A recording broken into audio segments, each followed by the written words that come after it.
The Torrevieja Windmill. Torrevieja is a city located in the south of the Valencian region, with historic links to the sea and to salt production.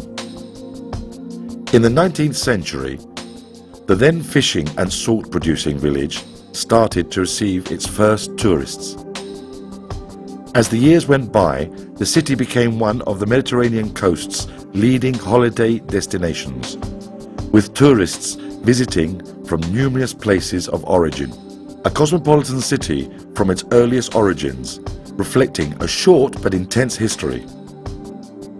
Part of this history is linked to the windmills of the 19th century, skyscrapers of the time, and their part in the milling of both cereals and salts. Origins and history of the Torrevieja windmills. These windmills began to appear around 1860, running from east to west to Torrevieja's high northern area. The owners of these windmills came from the nearby villages of San Pedro de Pinatar and Pilar de la Horadada. In time, new buildings sprang up around the windmills, and the area came to be known as Barrio Molinos, or the Windmill District, the site of the modern-day Calvario neighborhood, which is, by the way, the city's highest point. A number of windmills existed at that time, among them that of José Ballester García, commonly known as El Rampaina, who came to Torrevieja from Pilar de la Horadada. This windmill, a replica of which you are currently standing in, was located some 100 meters southeast of the present-day Plaza del Calvario. El Rampaina built another windmill in 1883 close to the railway station for his son José Ballester Montesinos. These were the last two windmills built in Torrevieja. However, there were not only two windmills in the city. Local records situate one near Calle del Pozo. Today, Diego Ramírez and another known as Ramón Torres on the town's eastern edge. The latter stopped production at the beginning of the 20th century, when the family sold the windmill. Halfway through the 20th century, as the site known as Cerco García, there still stood a windmill tower, upon which a type of viewing platform had been built, accessible from the inside staircase. The last windmills were finally closed in 1915.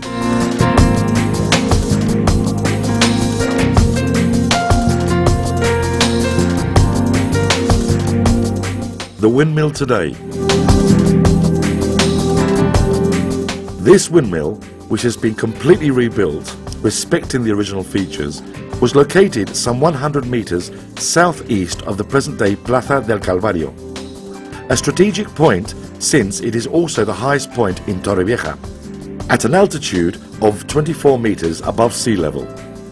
You are about to discover some of the features of the Plaza del Molino windmill, and we shall begin with the outside.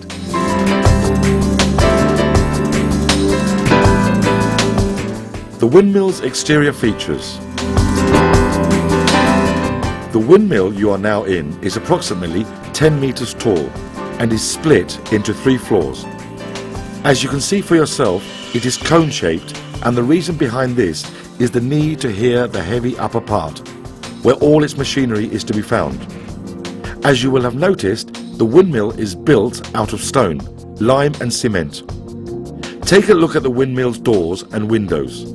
They are aligned on a north-south axis to allow ventilation and prevent dust gathering inside.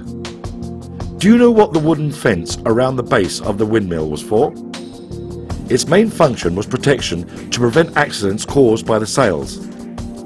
You should take into account that the windmill sails can be turned a full 360 degrees using the main wooden beam built into the ceiling, which is just by the door through which you entered. Thus, depending in the wind direction, the sails, windmill shaft, the internal mechanism and the whole roof assembly could all turn in the same direction at the same time. Another remarkable detail on the outside of the windmill is the bench-like structure which encircles the base of the windmill.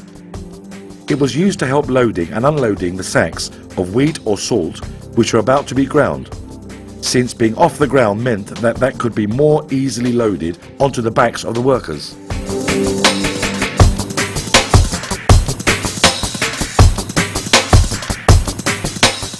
Inside the windmill.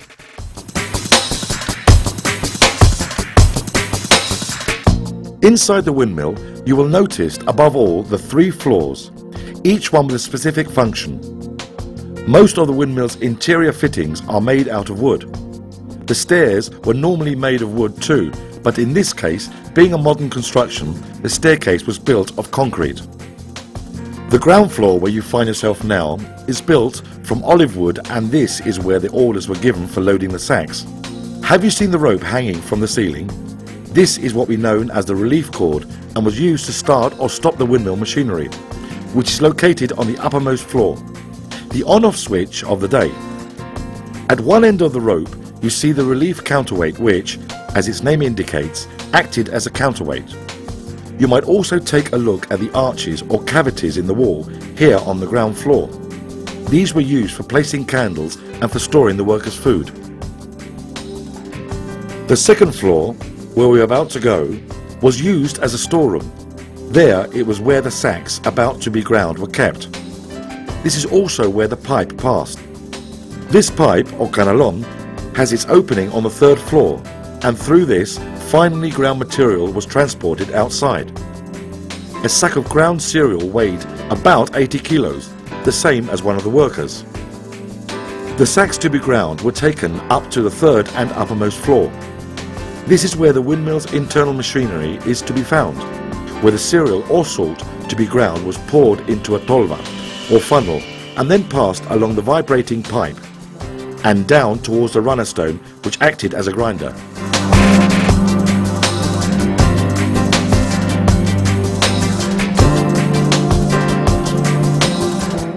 Do you know how the machinery in a windmill works?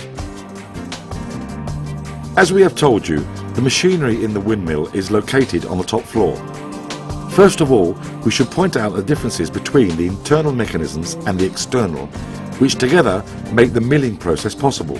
Both sets of machinery are connected by means of an opening in the roof, through which the windmill's main shaft passes. The external machinery is composed primarily of the sails, which are formed around a hexagonal axis, which shape takes full advantage of the action of the wind. The external protrusion of this central axis, commonly known as the pijote, or striking rod, also acted as additional support for the sails and as a counterweight to prevent damage to the important machinery within. The central shaft supports the wooden stocks which, in turn, hold the sails made out of fabric. The size of the sails depends on the force needed at any given moment, in the same way that a ship's sails are hoisted up or taken down depending on the wind strength. All these factors were crucial to obtain the perfect balance, a difficult task for the miller and his helper. Above all, if we take into account that the force provided by these sails was capable of moving a 40-meter boat weighing 250 tons at speeds of nearly 30 kilometers an hour. Standing out among the internal machinery is the runner stone, the round stone which grinds. By means of 2 small pinions, power from the sails is transmitted onto this stone, and it is the giant gear wheel or brake wheel which turns directly as the wind rotates the sails, attached as it is to the wind shaft, the mill's main drive shaft. This shaft is slightly slanted in order to make sure the teeth or the brake wheel fits perfectly into those of the smaller pinion or wallower, which is connected by a counter shaft to the runner stone. In this way, the brake wheel transforms its horizontal force into vertical power through the action of the wallower. The wallower is held in a vertical position thanks to a wooden beam attached to its central axis.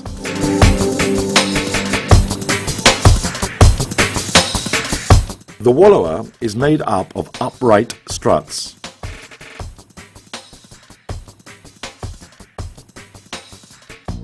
The wind shaft supporting the stocks is held in place using 2 granite stones at opposite ends of the top floor, under the ceiling. The first, nearest the sails, is known as the boyega stone in Spanish, and the other, which supports the other end of the wind shaft, is known as the rebote stone. The teeth of the brake wheel are made of Mediterranean oak wood, one of the hardest types of wood in existence, and which can be found in many parts of the windmill. The teeth of this pinion are a very special shape, and this helps them to turn in one direction. That is, the windmill sails always rotate in the same direction. Technically, it would be possible to rotate in both directions, but in practice, each one of these gear teeth would have to be replaced, thus making it both impractical and unprofitable. The giant gear wheel is made up of several wooden beams, which cross each other, hence the brake wheel grid. The runner stone. The grinding stone or runner stone weighs approximately 150 kilograms and is hewn out of granite. In order to make milling easier, the stone has grooves carved in its underside. These grooves are not straight, but rather slanted, since this form makes milling much more effective and prevents grains of cereal falling out of the sides. Every 2 weeks, the stone was repaired due to the great wear and tear caused by the constant friction against a fixed lower stone, also known as the bedstone. In some windmills, this bedstone was replaced by a piece of guinea wood, which is extremely durable and which was also found for building the keels of ships. Its working life was 3 or 4 years, after which it would have to be replaced.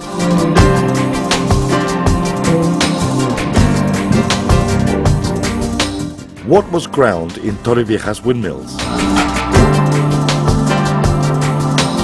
All sorts of materials were milled, from wheat to salt, and the grain size was chosen and determined by the height between the runner stone and the bedstone. Before changing the product to be ground, the runner stone was raised and cleaned, before moving on to the following task. However, lifting the runner stone was not an easy task due to its great weight. To do this, a lever was used, which was connected to the relief cord on the ground floor.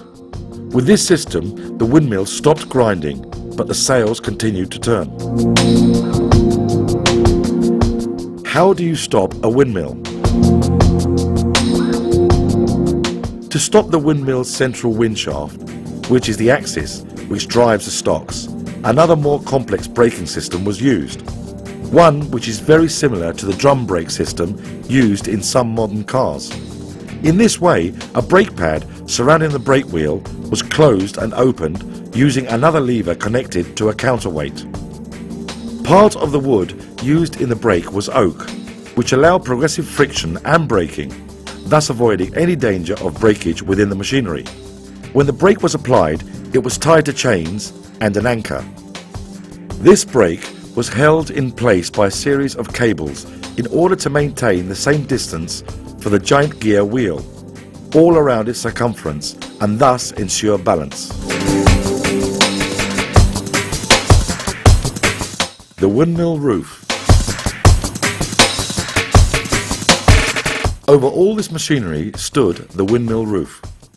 This is composed of 2 layers of wood situated on 2 different levels. The interior is made up of thin rafters which help to strengthen the structure. The main support is made up of a thicker wooden beam which emerges from the apex and is connected to the main wooden beam. The whole roof weighs some 15 tons, and this is why such heavy, hard wood was used for shaping the windmill's rafters. The roof is held up by a combination of beams. There are 3 types: matrix, trestle and crown tree. The matrix is the crisscross network of joists which create a lattice to hold up the trestle. The trestle is the wooden substructure which rotates on the ring and is complemented by the crown tree.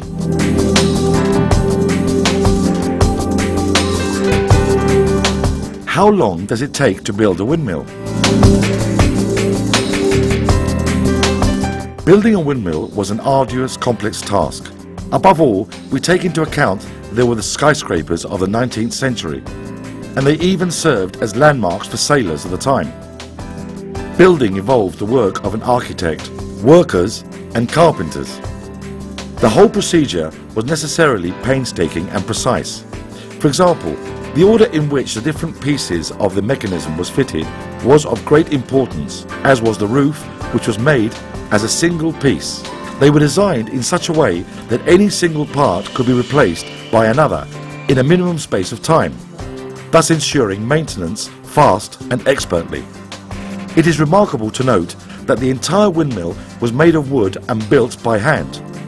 One of these windmills needed 100 trees as building material, and the only iron parts were the countershaft, the rings around the same, and the exterior brake pad.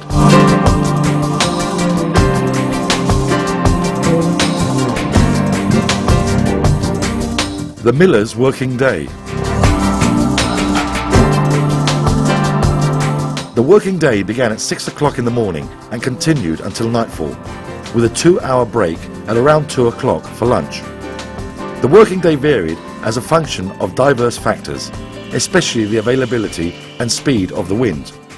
Moreover, the raw materials for milling at this windmill were also concentrated at particular times of the year, and that there were certain periods when the mill stood idle, since there was no cereal or salt.